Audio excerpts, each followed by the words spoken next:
Oh, I've got an Evo on my tail. Hello. Or maybe, it might just be a Lancer.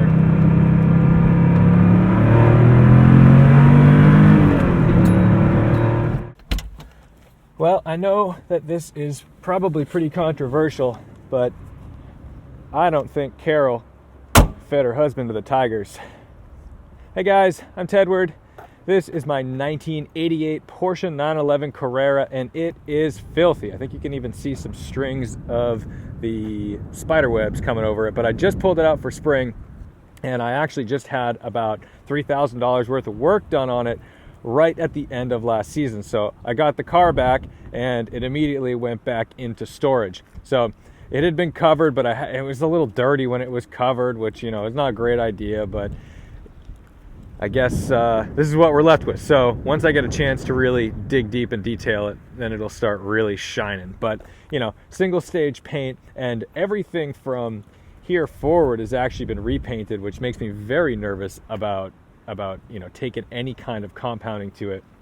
When I first bought the car, it had this vinyl wrap on the nose to try to avoid some of the peppering, and I just remember some of these areas I needed to use a lot of heat, because as I was removing that vinyl wrap, it was starting to remove paint. So I do think with how common wrapping has become, I think some folks who have paint that they're not quite aware of how weak it is are gonna find that when they do take it off, they're gonna do some damage to the cars. But anyway, this is the car, heavily modified.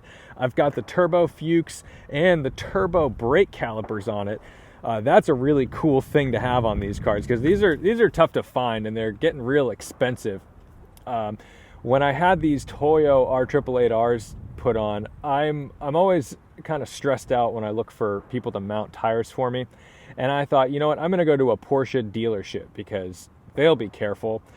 And I did. I brought them to a Porsche dealership, and I drove away, and I heard tick, tick, tick, tick, tick, tick, tick. And I'm like, what the heck is going on here? Maybe they didn't take, maybe the stickers, right? The stickers on the tires are just making some noise.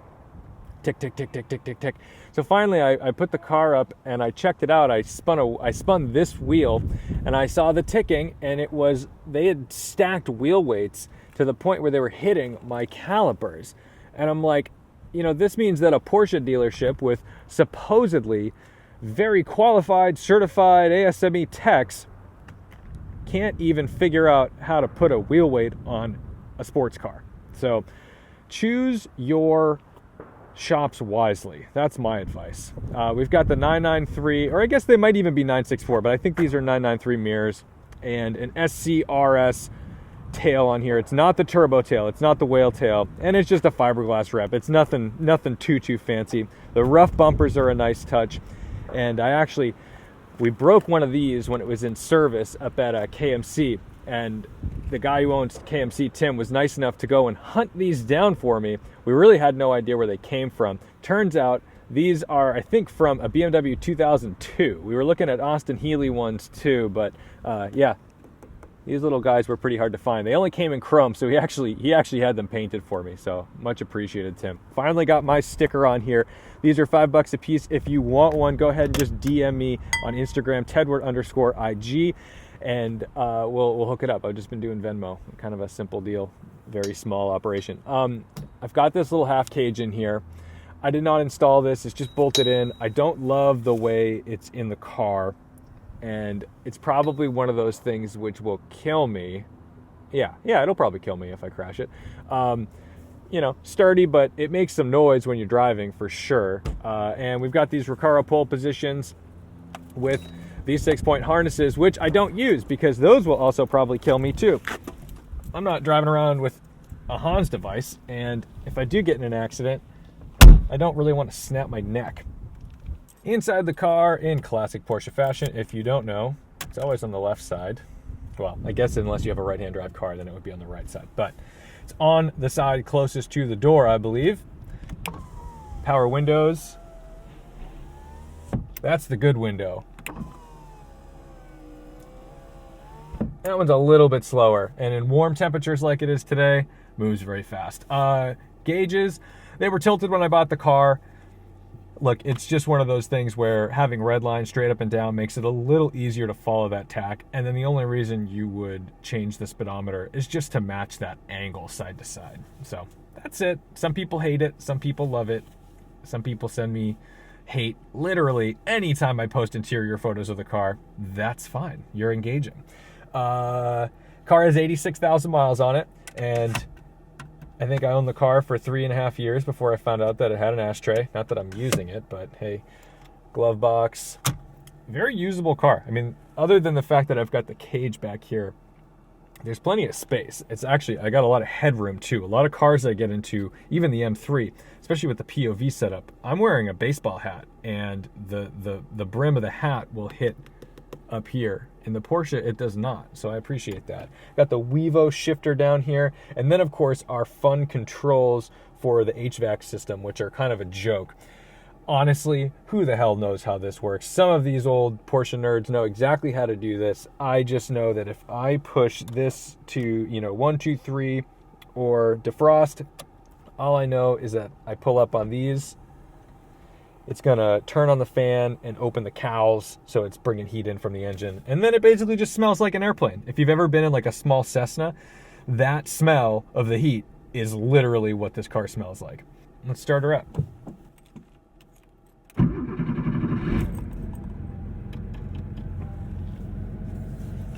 Still have the regular seat belts, and I've got these door cards from Renline, the RS door cards. Although the straps are fading, they're not very red anymore, and I think that's probably going to be the theme of this car over the next few years is, hey, what's going to change? I mean, look, you do as much as you can to maintain them, but there's some things that I'm just like, I don't care. That doesn't bother me that much. When you do jump in this car, it takes a little while to warm up. There's over 11 liters of oil in these air-cooled Porsches, and this one I think is more like 11.5 or 12 because it's got a bigger oil cooler up front, which means it's got more capacity. So what'll happen is oil is in a big reservoir and it's getting pumped through the engine with a dry sump, and ooh, what was that? Of course it's a VQ. Showing off.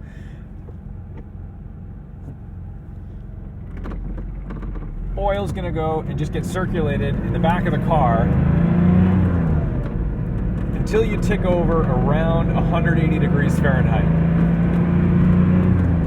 About that point is when a thermostat is gonna open and it's gonna start sending oil up through these lines up to the front of the car to that big oil cooler. That's going to allow it to kind of be a shark and start cooling oil and send it back to the engine. That's how these work. In not so scientific terms. I'm sure there's some folks who are like, oh my God, there's so much more to it. And there might be. But as far as I'm concerned, ooh, rotary boy.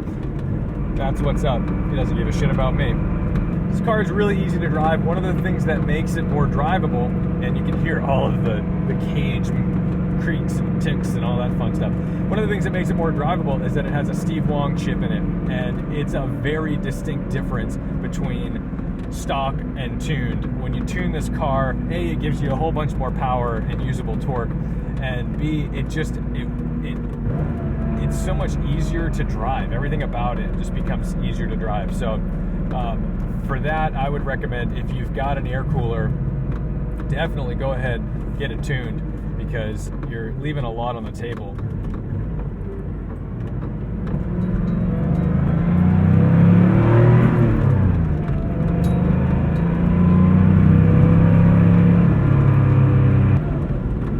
There's no power steering in these cars, so luckily there's not much weight over the front wheels because there's no engine up there, but it means that at low speeds these can be a little clunky to deal with.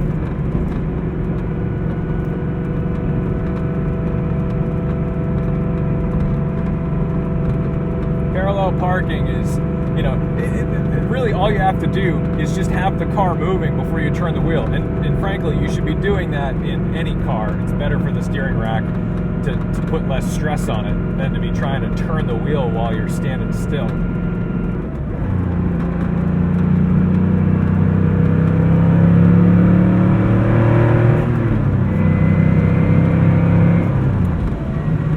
Part of the fun of these cars too is that they're not too fast. I mean, they're quick. The car doesn't weigh much, and it's got about 220 horsepower, but it's not so fast that I can't actually just go wide open and enjoy it on some back roads.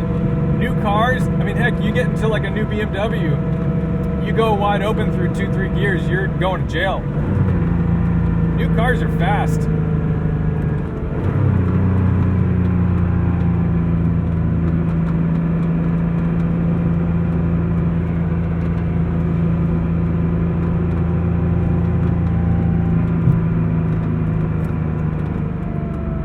Schools, of course, are out due to COVID-19, so there's not a whole lot of people on the road, but you got to remember that means you've still got to watch out for people on the road. There's literal people, pedestrians, cyclists, kids chasing balls and stuff like that. So, you know, don't be stupid out here. Although I do sort of appreciate a Harley passing a Prius in front of me. That was kind of fun. Every good drive is stopped by a Prius, just dawdling along. I hope you're essential, my friend. So, how are you guys doing? I know a lot of people are in a lot of different situations. I am lucky enough to be able to kind of isolate in a small rural town of about 5,000 people with my folks, and I've got all my cars here so I can kind of play with them, and that keeps me busy. It keeps me occupied, even though it's pretty depressing to have no other options but to stay in. But I know some folks are probably in situations where they're stuck in places which they don't want to be, or if you're alone and maybe you've got a drug or alcohol problem, I'm sure this is a pretty trying time for you. Your AA meetings might be canceled, or your support group that you normally deal with are gone, and now, you know, you're ordering in, and now you can order booze to your door. So hopefully you're not doing that. I haven't been drinking for probably a year now, and not because I had a problem with drugs or alcohol, but just because I thought it was kind of a waste. I was wasting days because I'd get really bad hangovers on a Saturday, Sunday morning, and you know, that's when I'd be driving this car. It wasn't fun to drive this car with a hangover. All the smells and sounds, it's like driving a jackhammer. So I cut it out of my life completely, and honestly, it's kind of nice fitness-wise too, because I have a wicked sweet tooth. If you don't drink, you're able to kind of justify more of that chocolate cake and ice cream. And boy, do I envy anyone out there who has not yet seen Tiger King on Netflix. This is not sponsored, for the love of God. I wish it was. But if you have not watched this, you need to watch this. It is the craziest story I have ever heard in my entire life. And I'm going to give no spoilers here, but here's the thing. I don't think Carol fed her husband to the Tigers because they already hated each other. He was setting up. He had a life in Central America. He could have gone down there, and he had access to airplanes and certainly knew people who flew airplanes. So that, to me, tells me that all he had to do was go and dig up some of the cash he was burying, which people did for him and openly said, yes, he was burying cash, grab his stockpile, and get the hell out of there. You don't need to go on one tank of gas to justify whether or not he got there. I mean, yeah, he could do some fuel stops. No one's checking in on small airports. So I think he's either alive and in Central America or died because he was involved in something else. I don't think Carol killed him. It's a great story. God, it wouldn't that be wild if the Tigers ate him, but she's a weirdo. She's a creep. I don't think she's a murderer. I think she just lucked out and hit the divorcee inheritance jackpot. Then you've got Doc Antle. What a creep. And I do believe he's euthanizing cubs. That's probably true. And holy shit, mind control. He's got his own little fortress of creepy polygamous wives. And yeah, that there's something wrong with that. But that's a lifestyle thing. We can get into that later. But then there's Joe. Joe's obviously a very bad person. He's a creep. And one thing I will say is I don't think that the old guys love this thing. I don't think that the euthanized tigers they found with the bullet holes were anything more than just him euthanizing tigers. It's probably just how he knew how to do it. Maybe not the best way to do it, but probably just what he was doing. You got 187 tigers at a time. At some point, some are going to be sick and dying. It's just the way it goes. Another thing I had done on this car, I had the rear brakes rebuilt. I should probably do the front calipers as well. But the car was pulling real hard to the right. So you get on the brakes and the car would shift clockwise. And it would lock up that right rear. Now, it hasn't completely gone away, but it's better. I'll tell you that much. And, man, Jesus. The things you see on the road in these small towns.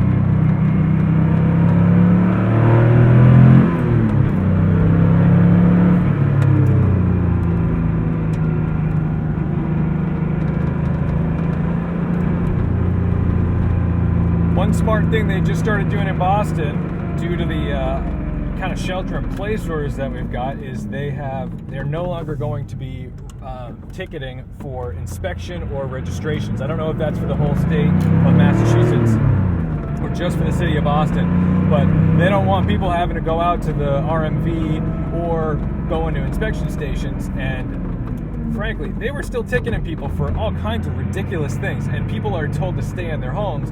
They got to park somewhere, and now everyone's afraid to park because they're getting ticketed for stupid crap.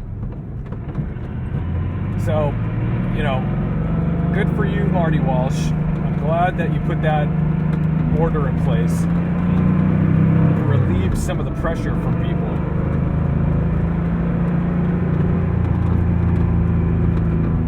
Old Porsche versus propane truck. I'm all set. Oh, that's another thing. I've been watching a lot of King of the Hill. My God, is that a good show. If you are too young, which you're probably not, because I looked at my demographics, you probably grew up with King of the Hill, you should absolutely be watching King of the Hill. And if you think you remember what it was and you didn't like it at the time, I'm telling you, rewatch it. You don't remember. It's so satirical, it's hysterical. I think my only wish on this car is that it had a little bit tighter gear ratios. That was one of the big things I enjoyed about that little Subaru STI the other day, was that all those gears were super close. You'd get down, and everything just felt so rapid fire. Not too short, not like a rally car, but short enough that, you know, you noticed it. Every gear was real close. In this car, it's not, you know, so you're not shifting a whole lot. And you've also got to be really aware that because it's got those long gears, sometimes you want to be in second. Let's say you're jumping onto an on-ramp and you're like, ooh, I'm going to enter this in second gear, so I've got all this power to use, but then you redline the car mid-corner, and you've got to make a decision. Do I just accept the speed I'm at, or am I going to risk upsetting the car to get into third gear mid-corner while I'm still pulling lateral G's? So, you know, I do find myself in those scenarios with this car because of the gearing.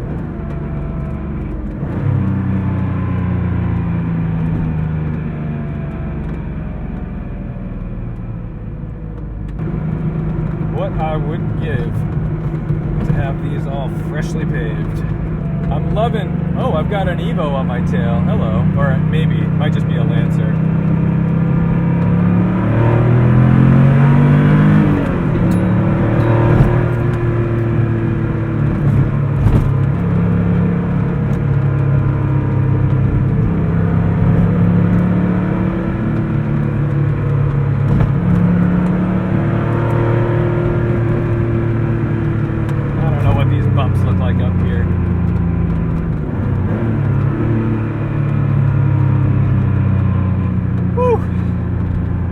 In here. I'm doing it for the wind noise.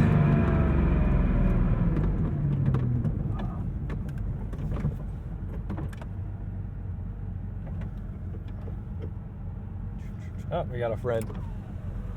Hey, it's an MR. Attaboy.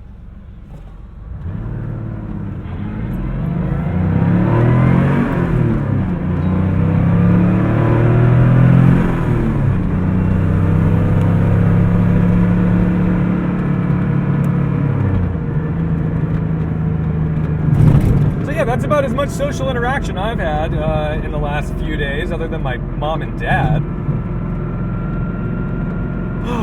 So I hope you guys are well. I hope you're not going too insane. I hope you have some kind of hobby or something. Maybe if you haven't lost your job, and I hope you haven't, and you can work from home, I hope that's still enjoyable and that you don't want to strangle your coworkers through the Zoom meetings. There's always a Karen out there, and I understand that. So stay well, stay safe, and as always, respect the drive. I'll see you in the next one.